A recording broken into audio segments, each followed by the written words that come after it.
In 1977, New York City printed 1 million pamphlets warning tourists to stay away. The cover showed a skull, and the title read, "Welcome to Fear City." Inside, visitors were told to never ride the subway and to stay off the streets after 6 in the evening. That pamphlet was not a joke. It was the truth. These are 11 shocking facts about New York's darkest years. On the evening of July 13, 1977, lightning struck a power station north of New York City. Within minutes, 7 million people were plunged into complete darkness. What happened next would define the city for a generation. Unlike the blackout of 1965, which brought New Yorkers together in solidarity and kindness, this one exposed something darker. Within hours, looting erupted across 31 neighborhoods. Store owners watched helplessly as crowds smashed windows and carried away everything from furniture to luxury cars. In Bushwick, Brooklyn, 35 blocks of Broadway were destroyed in a single night. 134 stores were looted and 45 of them were set on fire. By the time power returned 25 hours later, the damage was catastrophic. More than 1,000 fires burned across the city. The fire department responded to over 1,000 blazes while fighting twice the usual number of false alarms. Police arrested 3,776 people in what became the largest mass arrest in New York City history. Holding cells overflowed, and authorities had to reopen a condemned prison just to hold all the detainees. The total damage reached $300 million. Time magazine called it the Night of Terror, and the city would never forget it. 2 years before the blackout, New York City came within hours of complete financial collapse. By 1975, the city had accumulated $13.5 billion in debt and could no longer borrow money to pay its bills. On one desperate October day, the city owed $453 million, but had only $34 million in the bank. Mayor Abraham Beame actually signed a bankruptcy declaration, though he never had to file it thanks to a last-minute deal with the Teachers Union Pension Fund. The city turned to President Gerald Ford for help, but Ford refused. The New York Daily News captured the moment with what became the most famous headline in the paper's history: "Ford to City, Drop Dead." Though Ford never actually said those words, the message was clear. New York was on its own. The crisis forced brutal austerity measures. The city fired thousands of police officers, firefighters, and teachers. Free tuition at the City University of New York ended forever. Hospital closures, library shutdowns, and service cuts devastated communities across all 5 boroughs. New York would remain under state financial control for the next 11 years. For 13 terrifying months between 1976 and 1977, a serial killer stalked the streets of New York. He called himself the Son of Sam, and he changed how an entire city lived. David Berkowitz killed 6 people and wounded 7 others, targeting young couples sitting in parked cars. His weapon of choice was a .44 caliber revolver, and his victims were often young women with long, dark hair. The fear he created was unlike anything the city had experienced. Thousands of women cut their hair short or dyed it blonde. Restaurants and nightclubs in Queens and the Bronx saw business plummet as people refused to go out after dark. Couples stopped sitting in parked cars altogether. Berkowitz taunted the police and the press with handwritten letters, promising more killings. The Daily News published one of his letters, and that issue sold over 1 million copies.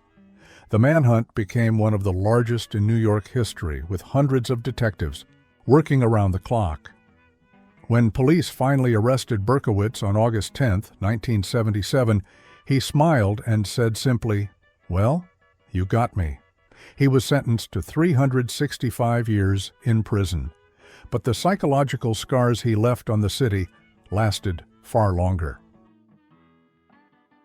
In the 1970s and 80s, the New York City subway was considered the most dangerous mass transit system in the world. By 1979, more than 250 felonies were being committed underground every single week. Robberies, assaults, and stabbings became so common that many New Yorkers simply refused to ride. The system had over 2,300 police officers patrolling at all times, yet they could barely contain the chaos. Trains were covered inside and out with graffiti, lights flickered or failed completely. Cars broke down constantly. The reliability of subway vehicles dropped to 1/10 of what it had been in the 1960s. 40% of the entire track system required speed restrictions because of dangerous conditions. Ridership collapsed. Over the course of a decade, New York public transportation lost more than 300 million riders. People who could afford taxis took them. Those who could not stayed home after dark. In 1979, a volunteer group called the Guardian Angels began patrolling the trains themselves, wearing red berets and making citizens' arrests. The fact that ordinary people felt they had to protect each other said everything about how bad things had become. Today, Times Square is a family destination filled with chain restaurants, Broadway theaters, and cartoon characters posing for photographs. In the 1970s and 80s, it was something else entirely. Rolling Stone magazine called West 42nd Street the sleaziest block in America, and that description was generous. The stretch known as the Deuce was lined with pornographic theaters, peep shows, and adult bookstores. Prostitution operated in the open, with women as young as 14 walking the streets while pimps watched from parked cars. The area between 40th and 50th Streets recorded over 15,000 crime complaints per year. That single block between 7th and 8th Avenues alone saw more than 2,300 crimes annually, more than 6 crimes per day in one city block. Drug dealers worked without fear. Muggings happened steps from Broadway theaters. The Port Authority bus terminal became notorious for pickpockets, hustlers, and worse. 8th Avenue earned the nickname the Minnesota Strip because of the high volume of prostitutes who walked it. Hotels rented rooms by the hour. When Disney eventually moved into Times Square in the 1990s, it demanded massive changes to the entire district before agreeing to open. That is how bad the neighborhood's reputation had become. In the early 1970s, the New York City Police Department estimated that there were 10,000 gang members operating in the Bronx alone. 10,000. And that was just one borough. Gangs with names like the Black Spades, the Savage Skulls, the Ghetto Brothers, the Reapers, and the Seven Immortals controlled entire neighborhoods. They wore their colors on sleeveless denim jackets, marking their territory with graffiti and defending it with violence. Turf wars erupted constantly. Beatings, stabbings, and shootings became part of daily life in the projects and tenements where these gangs operated. The violence was so severe that in December of 1971, after a respected peacemaker named Cornell Benjamin was beaten and stabbed to death while trying to break up a fight, gang leaders did something unprecedented. More than 200 representatives from dozens of Bronx gangs gathered at the Boys Club on Hoe Avenue to negotiate a truce. That meeting, now legendary, temporarily reduced the bloodshed and later inspired the cult classic film, The Warriors. But the peace did not last. When crack cocaine arrived in the early 1980s, the gang wars exploded again with even more firepower than before. Between 1960 and 1970, crime in New York City did not just increase, it exploded. The homicide rate more than tripled, robberies increased by a factor of 10, burglaries tripled, car thefts doubled, and that was just the beginning. By 1970, the city was recording over 1,400 murders per year. The rate climbed to 18 homicides per 100,000 residents, up from just 5 per 100,000 a decade earlier. Overall violent crime rates doubled, exceeding 800 incidents per 100,000 people, and the trend showed no signs of stopping. Do you remember what it felt like to live through those years? Did you carry mugger money in your pocket just in case? Tell me in the comments what neighborhood you grew up in and what you remember. The 1980s brought even worse numbers as the crack epidemic took hold. By 1990, the city recorded 2,262 murders in a single year.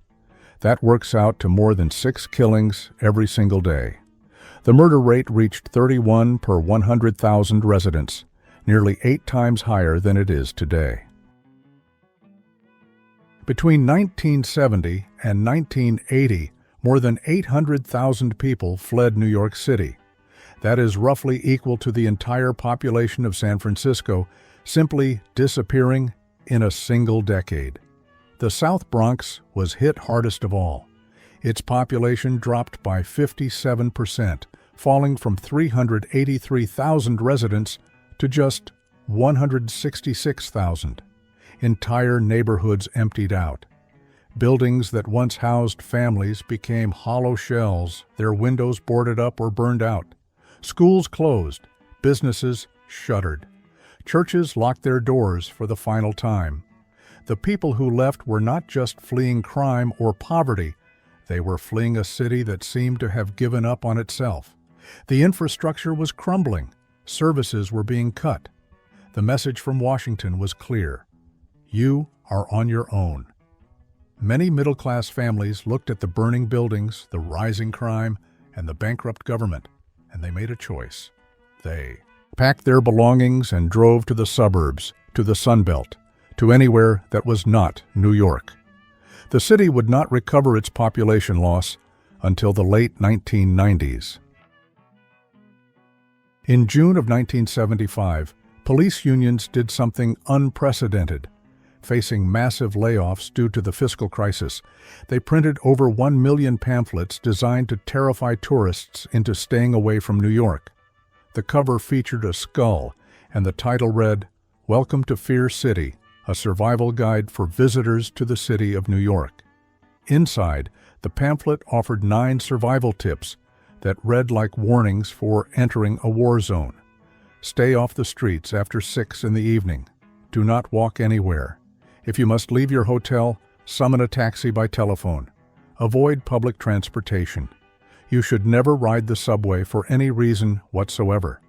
Remain in Midtown Manhattan. Do not leave valuables in your hotel room or in the hotel vault. The pamphlet was meant to pressure the city into reversing layoffs of nearly 11,000 uniformed officers. It worked as propaganda, but it also told a truth that New Yorkers already knew. The city had become dangerous in ways that seemed impossible to fix. Crime was not just rising, it was out of control, and the people whose job it was to protect the public were being fired by the thousands. In 1990, at the peak of the crime wave, New York City recorded over 100,000 robberies. That means someone was being robbed every 5 minutes around the clock for an entire year, day and night. Weekdays and weekends, holidays included. Mugging became so common that New Yorkers developed survival strategies. Many carried what they called mugger money, a small amount of cash in an easily accessible pocket to hand over without resistance. Others avoided eye contact on the street, walked quickly, and never stopped to look at maps. Tourists were warned not to wear jewelry or carry expensive cameras. Subway riders learned to stand with their backs against the wall and never fall asleep on the train. The robberies were just part of a larger picture. That same year saw over 527,000 total crime complaints filed with police. That is more than 1,400 crimes reported every single day. The system was so overwhelmed that many victims stopped reporting crimes altogether, knowing that nothing would be done. The police were understaffed, underfunded, and outgunned, and everyone knew it. By the late 1980s, many experts believed New York City was beyond saving. The crime, the fires, the bankruptcy, the exodus of residents. It all pointed to a city in terminal decline. Some compared it to ancient Rome in its final days. Others wondered if American cities themselves were simply obsolete. But something remarkable happened. New Yorkers refused to give up. In the South Bronx, residents who had watched their neighborhoods burn began rebuilding with their own hands. Community organizations took over abandoned buildings and renovated them through sheer determination. Block by block, they reclaimed what had been lost. The city invested billions in affordable housing. New policing strategies drove down crime rates. The subway was cleaned and restored. Times Square was transformed from a haven for vice into a tourist destination. By the late 1990s, murder rates had dropped by more than 70%. Robberies fell by 2/3. The exodus reversed, and people began moving back to New York. The New York of the 1970s and 80s was a city that burned, bled, and nearly went bankrupt.